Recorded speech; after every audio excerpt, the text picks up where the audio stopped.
Sir. Sir ये मीशा है। कल रात जब खून हुआ ये यहीं पर थी। पूरी बात शुरू से बताओ मीशा, कैसे हुआ ये सब? सर हम यहाँ के डेकोरेशन पे काम कर रहे थे। अंजलि की जिद थी कि हम सारा काम रात को ही खत्म कर दें ताकि अगले दिन हमें सुबह जल्दी नहाना पड़े। रात के कितने बजे होंगे उस वक्त? सर 2 बज रहे होंगे।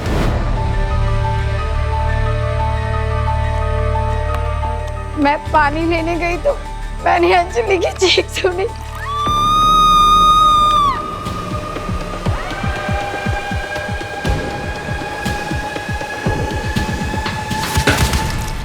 कौन है वहाँ?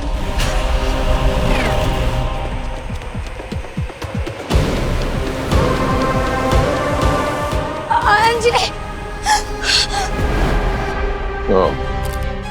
तो खूनी ने मास्क पहना हुआ था। पंकज, ये देखो, इस मूसल की अच्छी तरह से एक फोटो ले लो। खून लगा हुआ है, शायद मर्डर इसी से हुआ है। मर्डर वेपन हो सकता है। सर, मेरी नानी कहती हैं जब ओखली में सर दिया तो मूसल से क्या डरना। अब इसने तो कुछ गलत काम किया ही नहीं था सर, तो फिर इसका खून क्यों हुआ? एक बात तो तय है पंकज के खूनी ये मुसल अपने साथ तो लेके नहीं आया था। यहाँ पे पड़ा हुआ था, उठा के दे मारा उसने। मतलब खून करने आया था लेकिन हथियार साथ में नहीं लेके आया था, ये कैसे हो सकता सर? ऐसा लगता तो नहीं है पंकज के वो खून करने के इरादे से आया था। हो सकता है इस अंजलि ने कुछ ऐसा देख लिया हो जिसकी वजह से मजबूरन इसे मारना पड़ा। एक मिनट, इन चोरी के इरादे से तो नहीं आया था। निशा, रेस्टोरेंट से कोई सामान चोरी हुआ? तुमने कैश काउंटर तो चेक किया होगा ना? नहीं सर, कुछ भी चोरी नहीं हुआ है। सर, लगता है वो यहाँ चोरी करने आया होगा। अंजलि ने उसे देख लिया होगा, इसलिए उसे मार के भाग गया। सर, सर इस रेस्टोरेंट में 14 सीसीटीवी कैमरे हैं और खून के वक्त की फुटेज एक भी कैमरे में रिकॉर्ड नहीं हुई है। ओह, तो छेड़छाड़ की गई है कैमरास के साथ। ये किसी अंदर वाले का ही काम है। पर सर सारे दरवाजे खिड़की सब कुछ चेक किया, कोई भी फोर्स एंट्री का साइन नहीं। मतलब खूनी बड़े प्यार से चाबी के साथ अंदर आया।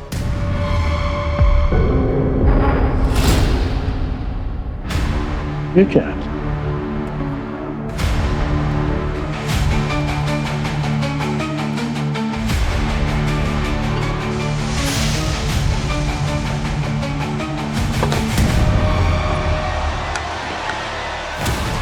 पुतले के अंदर हड्डी?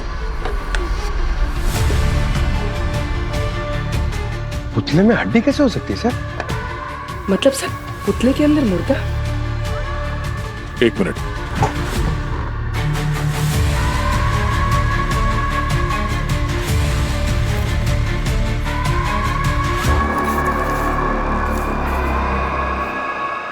ये देखो।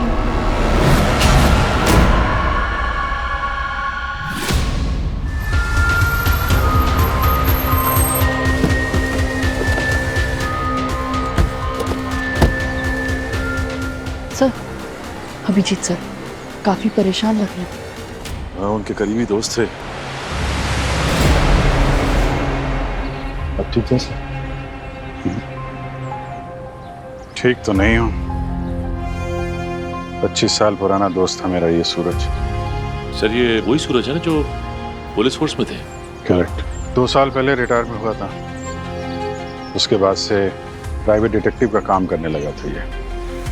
सर ये देखने में तो एक्सीडेंट लग रहा है, लेकिन मगर है नहीं।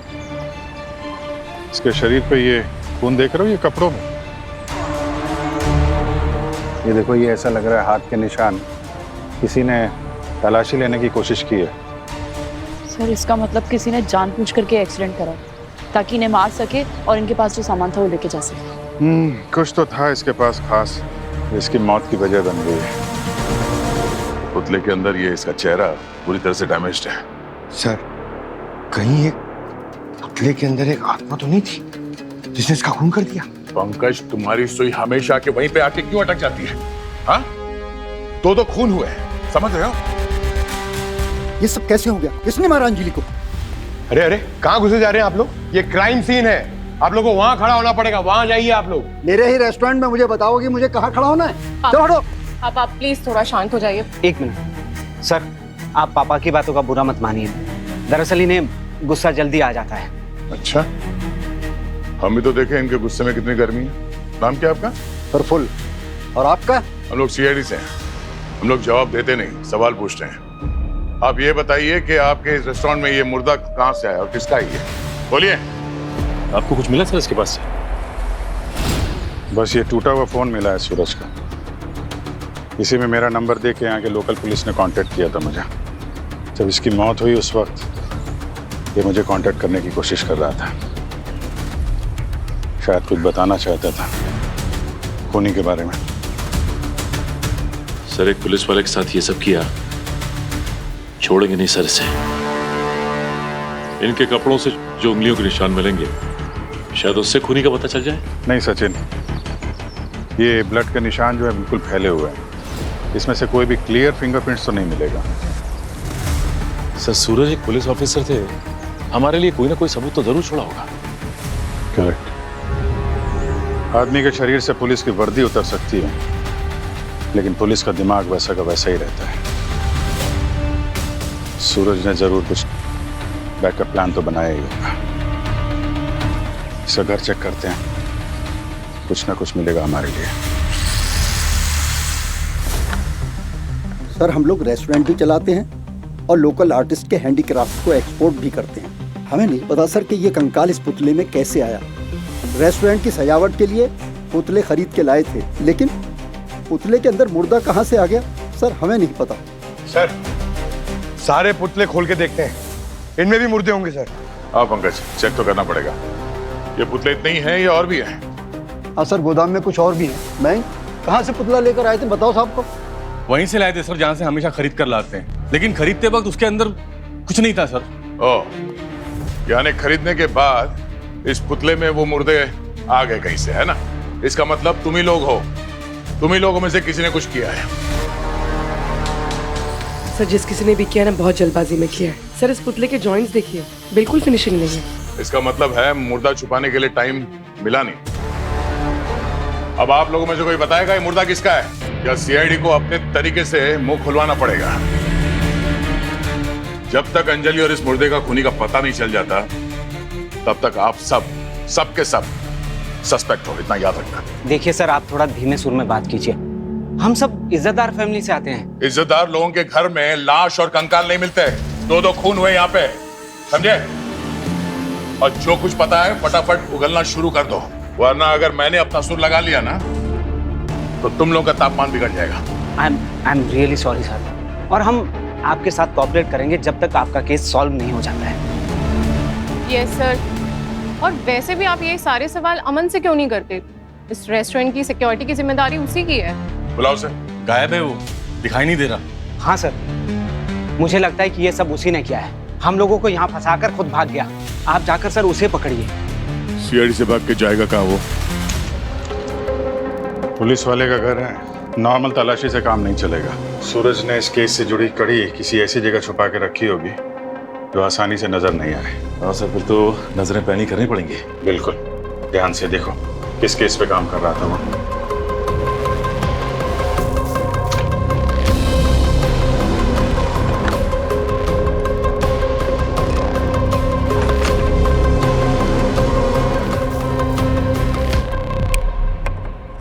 आइए सर।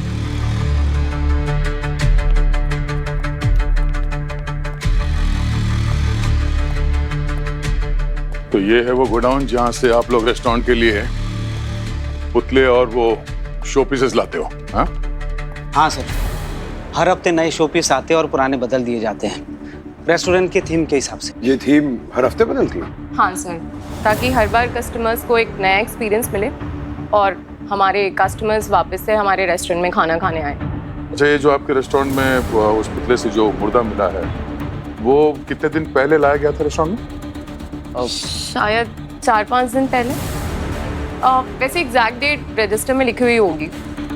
अंजलि और मिश्रा ये डिपार्टमेंट हैंडल करते थे। यानी इसका मतलब ये हुआ कि उस पुतले में वो जो मुर्दा है वो यहीं पे डाला गया होगा, क्योंकि ये हरकत वहाँ पे रेस्टोरेंट में तो नहीं कर सकते। क्यों? सर ये बड़ा ही कच्चा नींबू टाइप का मुजरिम है, उसको इतनी अकल नहीं थी क्या? कभी ना कभी तो ये मुर्दा पुतले से बाहर आएगा। इस गोडाउन की चाबी किस किस के पास होती है? सर चाबी तो स्टाफ के हर मेंबर के पास रहती है, और मुझे लगता है कि कोई अंदर का ही आदमी है जिसने ये गद्दारी की है। तो मुजरिम कोई गद्दार था या तुम्हारा कोई वफादार, वो तो बहुत जल्द पता चल जाएगा। वेद, आखिरी बार कोई ये गोदाम में कब आया था? सर यही कोई 2-3 दिन पहले।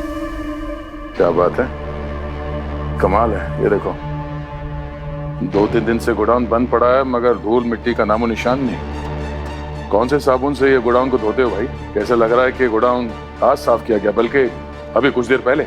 सर मैंने आपको कहा ना कि यहाँ की चाबी जो है स्टाफ के हर मेंबर के पास रहती है, तो कोई ना कोई आया होगा।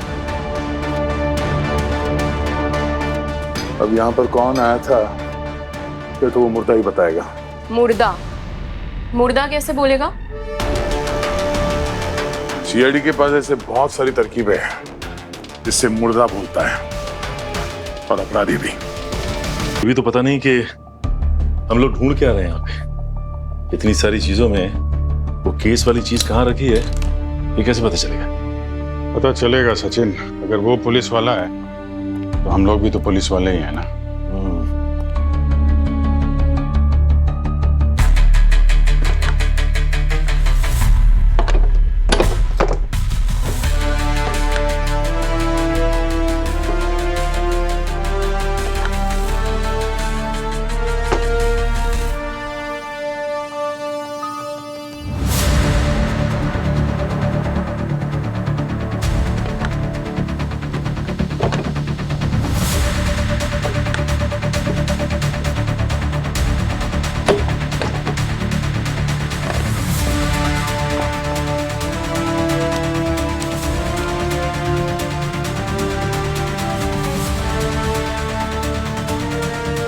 वृंदा, ये चिट इस पेंटिंग में छुपा के रखी हुई थी। वृंदा लिखा है इसमें। वृंदा कौन हो सकती है? पता करना पड़ेगा। देखो जरा, हर चीज छुपा के रखने की आदत थी उसे।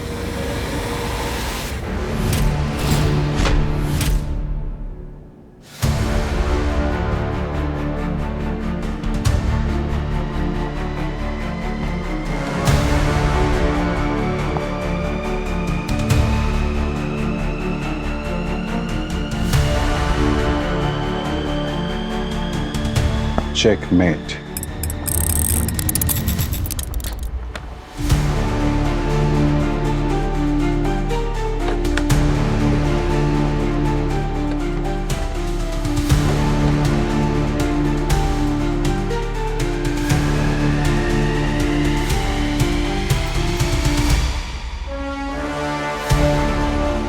चाबी वहां पे पर्ची छुपा के रखी थी वृंदा के नाम की, और यहाँ पे चाबी।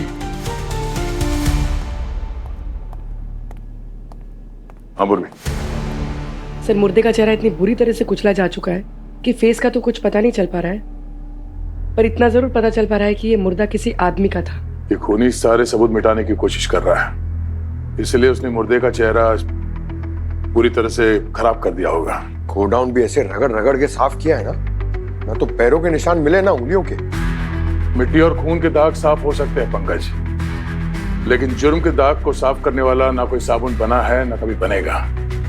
ज्यादातर लोग सबूत को छुपाने के चक्कर में गलती कर बैठते हैं। उसे पकड़ने की एक लाइट मिल गई है सर। इलेक्ट्रिसिटी बोर्ड से बिजली कंजप्शन की डिटेल्स लेके आया हूँ। क्या पता चला? सर 12 मार्च की रात को गोडाउन में रात भर लाइट जली है।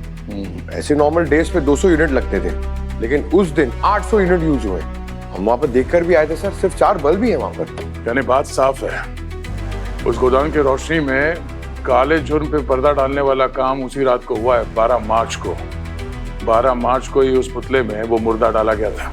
12 मार्च की रात को रात 2 बजे से 6 बजे के बीच सर। ये देखिए, ये बिजली का कंजम्पशन कैसे माउंट एवरेस्ट की तरफ ऊपर जा रहा है। पंकज, पता करो 15 दिन पहले कौन चढ़ा था इस माउंट एवरेस्ट पे, और इस रेस्टोरेंट का कौन ऐसा स्टाफ है जिसका मोबाइल उस गोडाउन के आसपास एक्टिव था। जल्दी। इस अमन का कुछ पता चला? सर वो अमन बहुत बड़ा नटवरलाल निकला।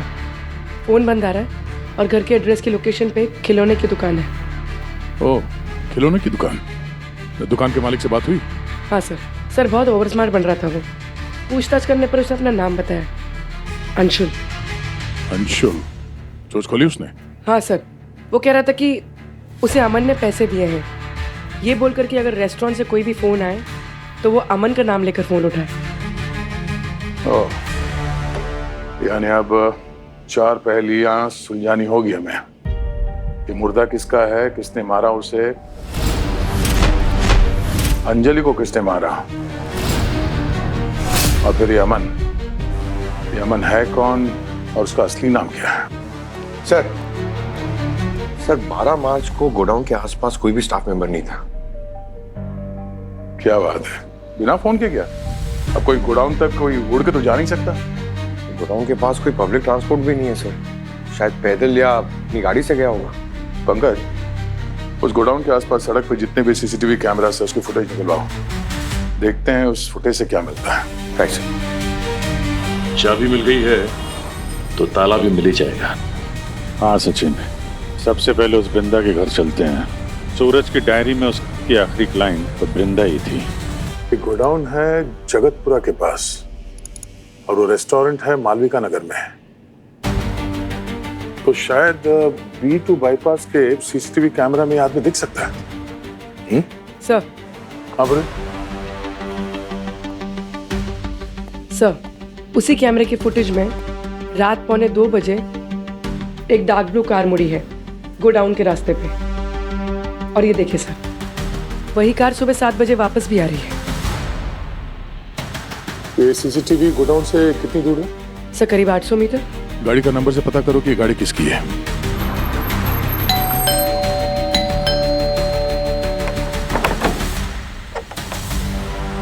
जी, आप लोग कौन है? हम CID से हैं, मिस्टर हरीश को ढूंढ रहे हैं। ये इस गाड़ी के मालिक हरीश ही है ना? जी, गाड़ी तो हरीश की है, पर आप कौन? मैं हरीश की वाइफ वृंदा। आप लोग CID से हैं? मैम, ये आप बार बार पीछे क्यों देख रही है? सब ठीक है ना?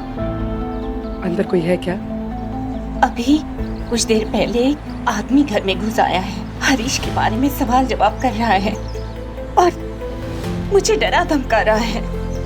अच्छा वो सर आप आ गए, हमें बचाइए सर। आप घबराइए मत, आप यही रुकिए, हम देखते हैं।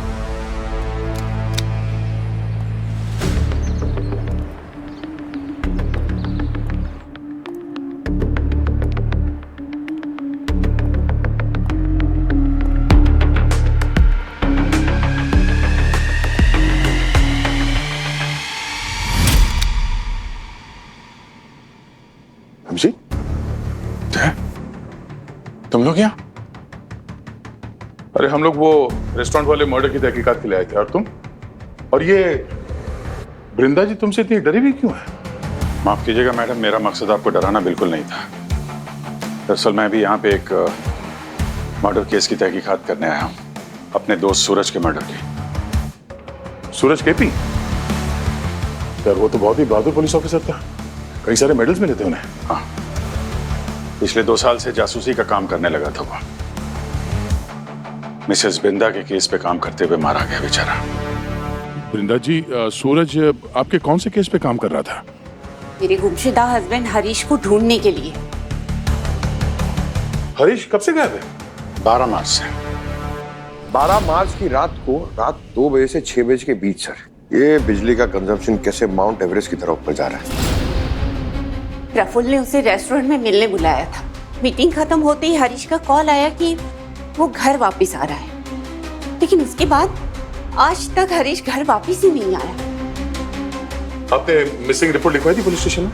जी, लिखवाई थी। पुलिस को हरीश का मोबाइल और उसकी कार दोनों शहर से 300 किलोमीटर दूर सापुतारा के पास सुनसान हाईवे पर मिली, लेकिन हरीश का कुछ पता नहीं चला। और उसके बाद से ही सूरज वो रेस्टोरेंट में काम करने लगा था, सिक्योरिटी डिपार्टमेंट में, हरीश का पता लगाने के लिए। एक मिनट, ये अमन के नाम से काम कर रहा था वहां पे? वो तो अब पता चला कि अमन का नंबर और सारी इंफॉर्मेशन नकली क्यों थी। यानी रेस्टोरेंट के मर्डर्स और ये सूरज का केस दोनों आपस में कनेक्टेड है। करेक्ट। हरीश गायब हुआ था 12 मार्च को और उसकी गाड़ी और फोन मिला 14 मार्च को शहर से 300 किलोमीटर दूर सापुतारा में। तो गाड़ी जरूर उसी ने ठिकाने लगाई होगी, तो रेस्टोरेंट वाला को नहीं। रेस्टोरेंट के अंदर जो पुतले में मुर्दा मिला था वो हरीश का ही हो सकता है। लेकिन बॉस, सिर्फ 15 दिन में वो लाश कंकाल कैसे बन गई? इस प्रोसेस में तो महीने लग जाते हैं। यार ऐसा तो तभी हो सकता है जब लाश को एसिड में जलाया जाए। पर ये समझ में नहीं आ रहा है कि हरीश की गाड़ी और फोन मिले 300 किलोमीटर दूर सापुतारा में, तो उसकी लाश को वहां रेस्टोरेंट में पुतले में कैसे छुपा दिया? ये बात तो है, अगर वो चाहता तो लाश को कहीं दूर ले जाके गाड़ के आ सकता था। इतना तो तय है यार, जिस खूनी ने हरीश को मारा है उसी ने सूरज की भी जान ली है, क्योंकि शायद सूरज हरीश के खूनी को जान गया था और उसी ने अंजलि को भी मारा है। ये है रेस्टोरेंट के अंदर वाला जो ये सब खेल खेल रहा है। चलो फिर रेस्टोरेंट में जितने स्टाफ है सब पे नजर रखते हैं, देखते हैं सबसे पहला बंदर कौन सा उछलता है। ठीक है, तो तुम रेस्टोरेंट पे नजर रखो और मैं जरा सूरज के क्राइम सीन पे दोबारा होके आता हूँ, शायद वहां से कुछ नजर मिल जाए।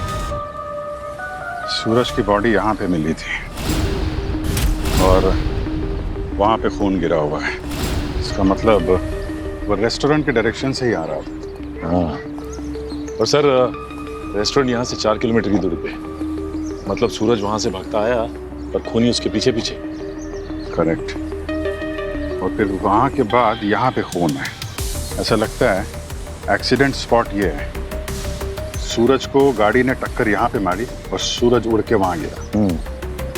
मतलब इम्पैक्ट यहाँ लगा, बॉडी उछल के वहां गिरी और इसके बीच में खून का कोई ट्रेस नहीं यहाँ से यहाँ तक। इसका मतलब तो यही है सर कि वो वहां से किसी बाइक से या किसी गाड़ी से नहीं आ रहा था, पैदल आया। सचिन, ऐसा लगता नहीं है। रेस्टोरेंट यहाँ से 4 किलोमीटर दूर है, खूनी उसके पीछे से आ रहा था, वो तो बीच में कहीं पे भी टक्कर मार देता।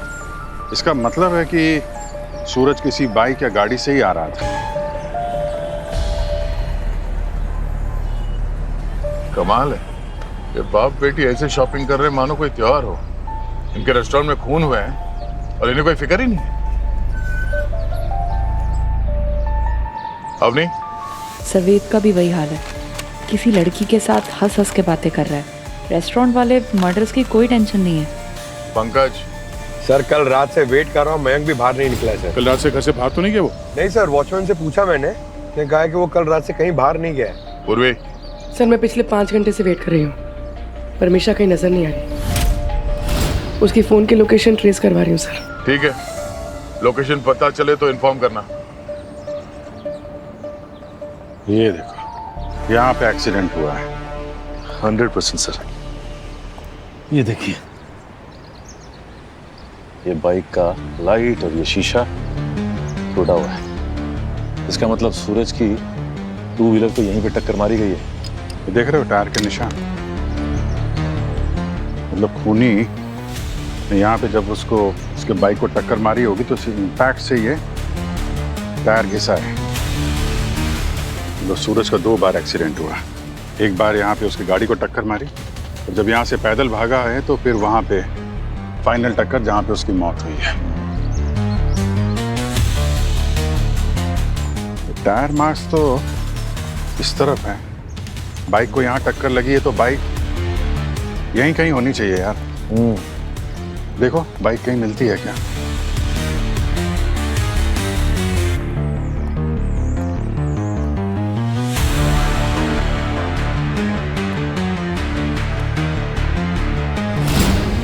सर। हाँ सचिन, ये देखिए सर, झाड़ियों में बाइक छिपाई हुई है।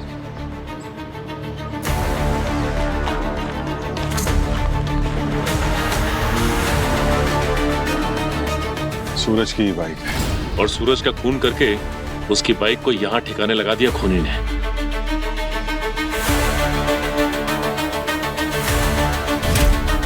हरा रंग, ये सूरज की बाइक को जिस आदमी ने टक्कर मारी है उसकी गाड़ी का रंग हरा था।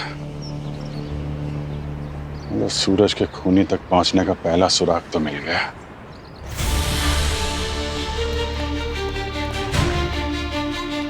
सर, मयंक और मीशा का फोन लोकेशन तो यही दिखा रहा है। अब लगता है एक और दरवाजे की बलि चढ़ने वाली है। बैंक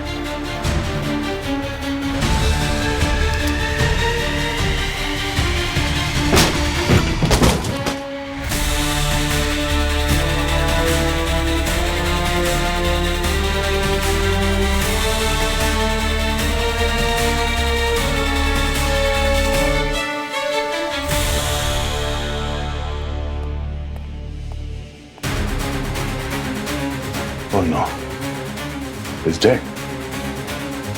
सर हम तो सोच रहे थे कि मयंक खूनी है, पर इसी को किसी ने मार दिया। लगता है ये मयंक उस खूनी का राइट हैंड मैन था। उसके सारे काम यही करता था। सबूत मिटाने के लिए उसने इसे ही रास्ते से हटा दिया। एक मिनट, बॉस।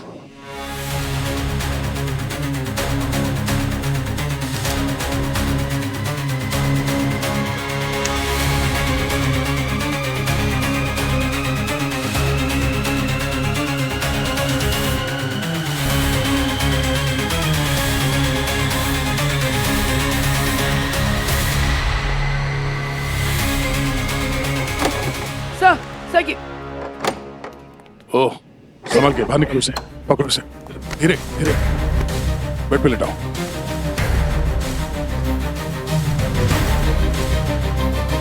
ये लीजिए।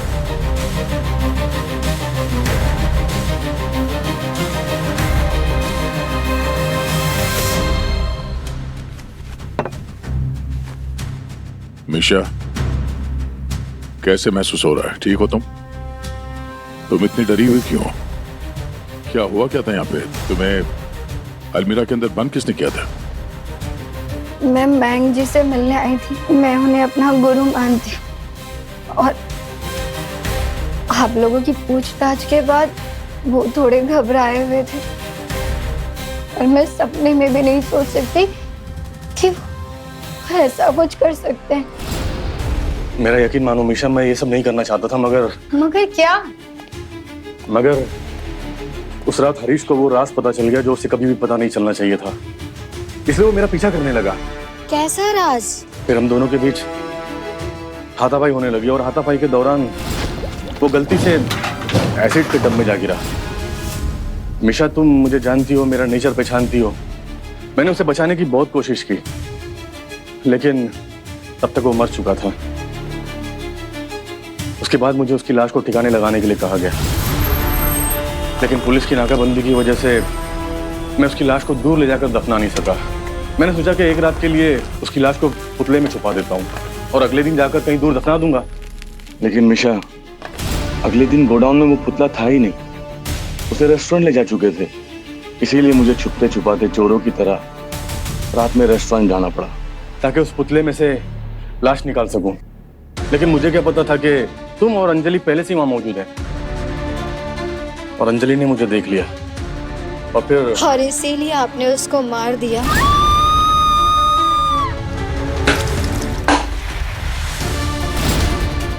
छी, मुझे तो शर्म आ रही है आपको अपना गुरु कहते हुए। आपने एक में दो खून किए। मीशा, मैं सच कह रहा हूँ, मेरी बात का यकीन करो। ना मैं अंजलि को मारना चाहता था और ना हरीश को। मगर ये सब आपने किसके कहने पे किया? मैं तुम्हें ये नहीं बता सकता, वो बहुत खतरनाक है, तुम्हें भी जान से मरवा देंगे।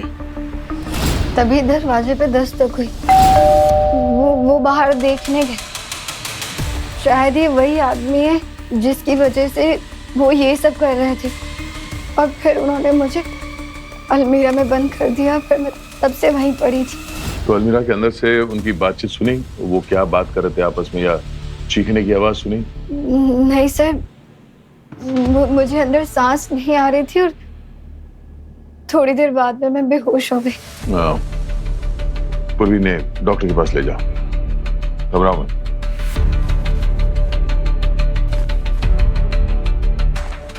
सर, इस केस में ऑलरेडी 4 मौत हो चुके हैं।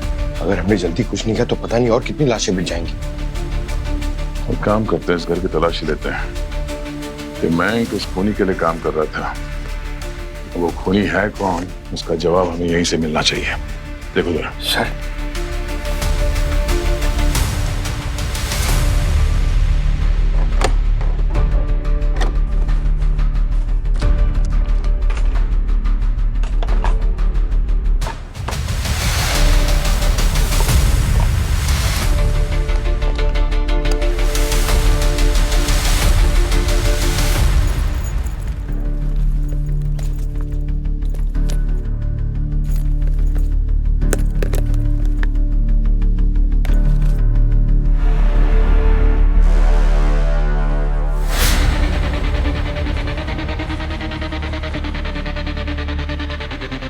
सर हाँ सर ये देखिए, इसमें बहुत संभाल के और छुपा के रखा था इसे। इसमें जरूर कुछ होगा। चाबी है।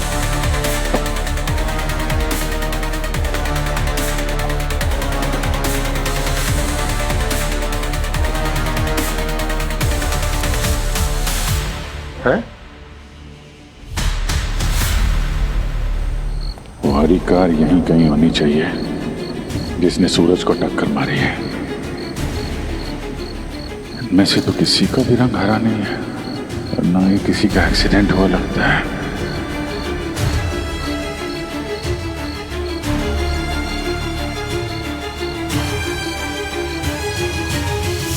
ऑयल लीकेज, लगता है इस गाड़ी का एक्सीडेंट हुआ है।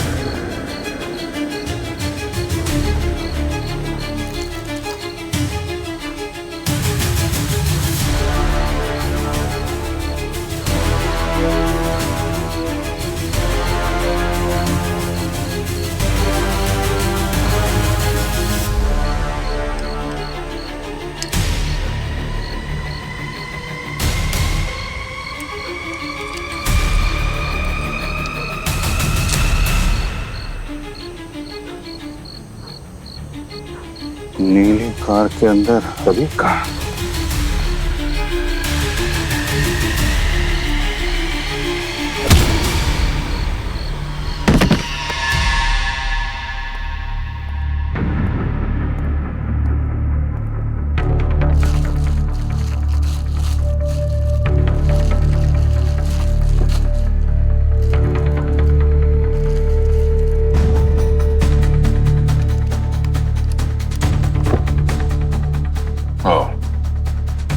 तो ये चाबी इसी बॉक्स की है और इस बॉक्स में जो भी सामान था वो खूनी पहले निकाल लिया है। इस बॉक्स में ऐसा कोई राज था जिसकी वजह से सूरज की मौत हुई है। एक बार वो सामान हाथ लग जाए तो ये गुत्ती चुटकियों में सुलझ सकती है। सर 4 लोगों का खून हुआ इस बॉक्स वाले सामान के चक्कर में।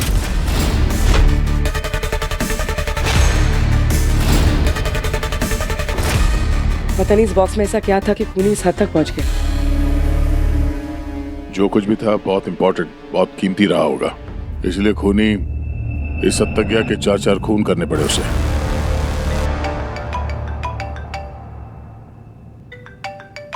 हाँ सचिन। सर अभिजीत सर का कुछ पता नहीं चल रहा है। पता नहीं चला मतलब फोन नहीं उठा रहे क्या? वो उस रेस्टोरेंट गए थे सूरज को टक्कर मारने वाली कार के बारे में पता करने के लिए, तब से उनका नंबर ही बंद आ रहा है।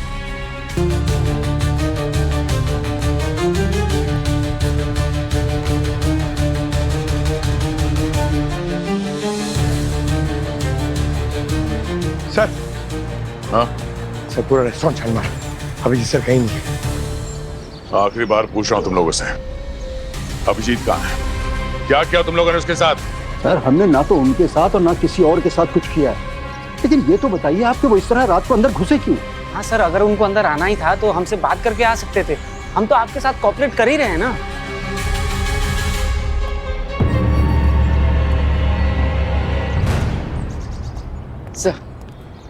सर अभिजीत सर की घड़ी मिली, इस पे खून लगा हुआ है।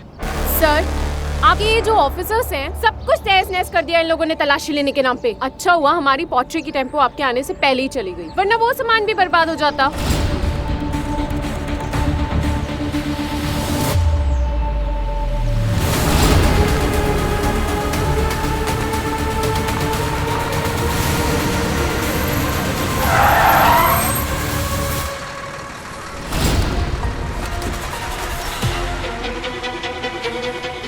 क्या बे?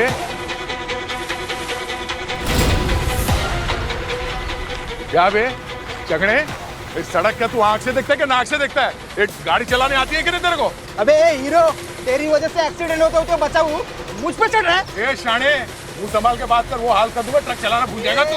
भाई जाने दे उसको, जाने दे। अबे छोड़ ना। अरे जाना, तेरे को समझ क्या जा रहा है? इसको ना ऐसे नहीं छोड़ूंगा मैं, रास्ते पे उतार के मुर्गा बनाऊंगा। अरे जा चल। चल नीचे उतर। अरे वो तो तेरा नसीब अच्छा है कि मेरे को लेट हो रहा है, तो तेरे को पता था कौन मुर्गा बनेगा और कौन मुर्गी। छोड़ भाई, चलो। ए चल निकल, निकल तू मेरे को, निकल तू। ऐसे बहुत देखे हम लोग ने, तेरे जैसे बहुत देखे, समझा? बहुत आए बहुत गए, चल छोड़। वैसे दया सर ने क्या मस्त एक्टिंग की, एक तो असली गुंडे जैसे।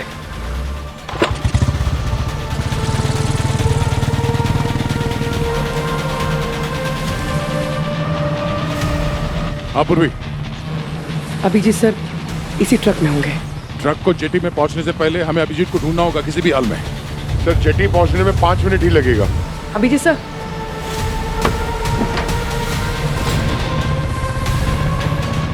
अभिजीत सर,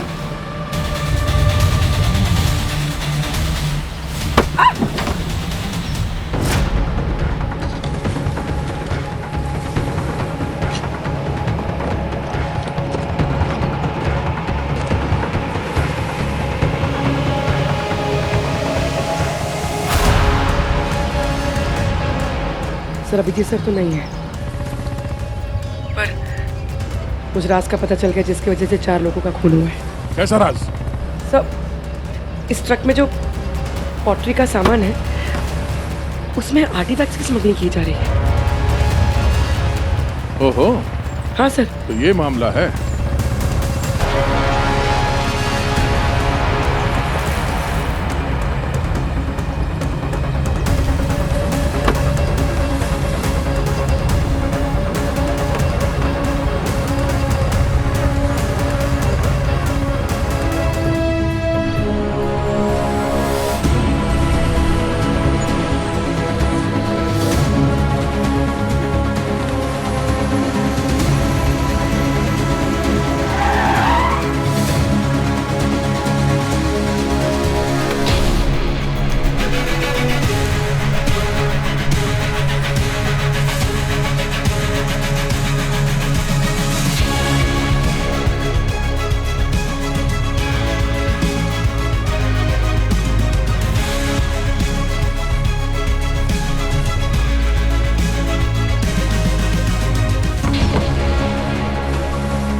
अभिजीत,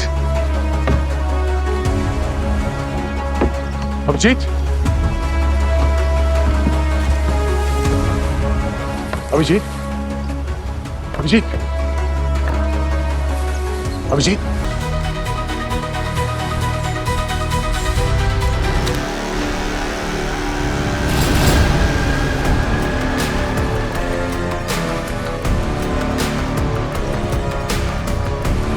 अपने दोस्त को बचाने आए थे ना, अफसोस इसके साथ साथ तुम भी ऊपर जाओगे। उप्स, ऊपर नहीं, नीचे समुंदर में। आज मछलियों को बड़ा मजा आएगा तुम लोगों का शिकार करके। अब मछलियां हमारा शिकार करेंगी कि सीआईडी तुम्हारा, ये तो कुछ ही पल में पता चल जाएगा। खड़े खड़े देख क्या रहे हो?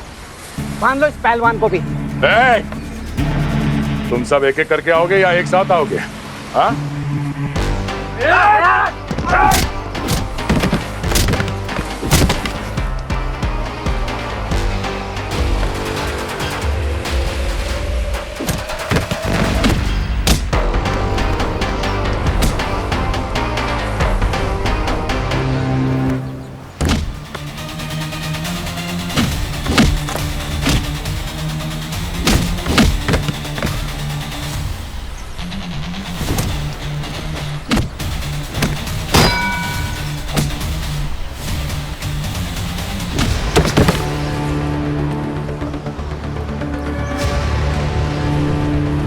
कहाँ भागोगे वेद?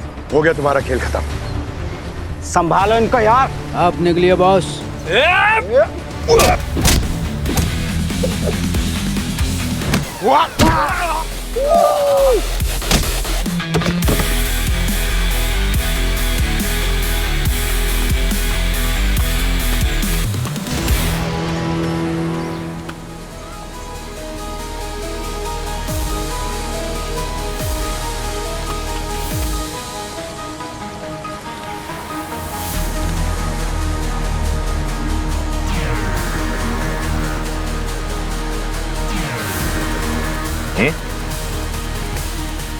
छोड़ दो मुझे, मैं कहता हूँ छोड़ दो मुझे।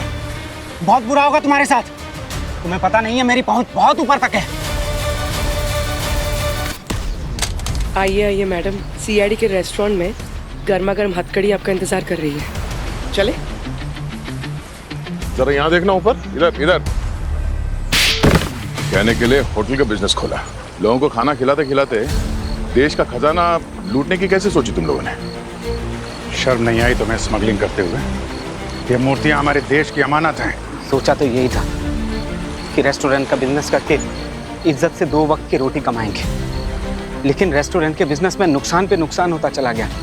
तो तुम लोगों का शैतानी दिमाग जुर्म के रास्ते पे निकल पड़ा, क्यों? सर मेरा भाई म्यूजियम में काम करता है और उसी की मदद से हम कुछ शोपीस निकलवाते थे और नकली उसकी जगह रखवा देते थे। सब कुछ तुम लोगों के मुताबिक चल रहा था, लेकिन किए कराए पे पानी तब फिर गया जब हरीश को तुम लोगों पे शक हुआ। हरीश पुलिस के पास जाने वाला था। मैंने उसे रोकने की बहुत कोशिश की। जब वो नहीं माना तो हम दोनों के बीच हाथापाई हो गई और उसी हाथापाई के दौरान वो एसिड के टब में जाकर गिर गया। मैं सच कह रहा हूँ सर, उसे मारने का मेरा कोई इरादा नहीं था। मारने का इरादा नहीं था, लेकिन मारा तो। ऊपर से 3-3 खून और किए। सर वो कहावत है ना, एक जुर्म छुपाने के लिए आपको 100 जुर्म करने पड़ते हैं। बस हम भी उस दलदल में फंसते चले गए। और वो अमन, उसकी क्या कहानी थी? अमन ने मेरे गोदाम से एक मूर्ति चुराई थी और किसी बॉक्स में बंद कर दी थी। वो बॉक्स तो मिल गया था, लेकिन उसकी चाबी नहीं मिल रही थी। और तुम लोगों ने मयंक को इसीलिए मारा क्योंकि वो तुम दोनों के रास्तों का कांटा बन गया था। पता नहीं सर, अचानक उसकी ज़मीर को सत्यवादी बनने का शौक कहाँ से लग गया। उसने मुझे सब कुछ बता दिया। क्योंकि उसको पता नहीं था कि तुम भी इस जुर्म के दलदल में इतनी बुरी तरीके से डूबी हुई हो। सर मुझे भी कहाँ पता था कि वो इस सब में शामिल है। वे तो अपनी सारी बातें अपने पेट में ही रखते थे, मुझे कभी कुछ बताते ही नहीं थे। मतलब उस दिन जब दरवाजे की घंटी बजी तब दरवाजे पे वेद था। फिर तुमने कहानी बनाई कि मयंक ने तुम्हें अलमारी में बंद कर रखा है, जबकि सच ये है कि तुम दोनों ने मिलकर मयंक को ऊपर पहुंचा दिया। अपना गुरु और अपना दोस्त समझती थी ना तुम मयंक को? सर अफसोस तो बहुत हुआ था, लेकिन अगर उसे जाने देती, उसे जिंदा छोड़ देती, तो आज नहीं तो कल किसी और के सामने अपनी जुबान खोल देता। अब जेल की सलाखों के पीछे बैठ के प्रायश्चित करना है, फांसी के ऑर्डर आने तक।